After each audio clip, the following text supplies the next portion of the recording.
अल्लू अर्जुन। अल्लू अर्जुन के साथ? अरे अल्लू अर्जुन के साथ तो स्टेज शेयर कर। अल्लू अर्जुन साउथ इंडस्ट्री के में जाकर के ये फिल्म में सॉन्ग में काम करना चाहती है और उनका ये बहुत ही बड़ा सपना है। आप भी देख सकते हैं कि वो खुद बोल रही है इंटरव्यू में कि मुझे अल्लू अर्जुन के साथ में फिल्म करने का सबसे बड़ा सपना, और ये सपना मेरा ज़रूर पूरा होगा। क्योंकि अभी देख ही सकते हैं कि कुछ समय पहले ही अल्लू अर्जुन के साथ में फिल्म को प्रमोशन करते हुए वो पटना में स्टेज पर प्रोग्राम की थी, जिसके वजह से सोशल मीडिया भोजपुरी इंडस्ट्री में बहुत ही ज़्यादा विवाद भी हुई थी। और ये ऐसी हीरोइन है जो हमेशा विवाद में बनी रहती है।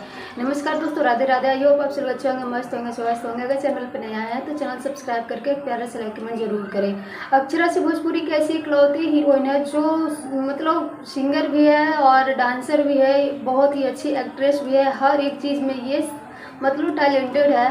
तो भोजपुरी इंडस्ट्री हो, साउथ इंडस्ट्री हो, चाहे हर एक इंडस्ट्री के लोग उनको बहुत ही ज़्यादा पसंद करते हैं। और सबसे बड़ी बात तो ये है कि अक्षरा से ही लड़कियों को हमेशा प्रेरित करती है, और जो भी वो अपनी ज़िंदगी में कष्ट सही है पवन सिंह की वजह से, प्यार की वजह से, हमेशा सबको मोटिवेट करती है। वैसे अपना राय जरूर दीजिएगा। थैंक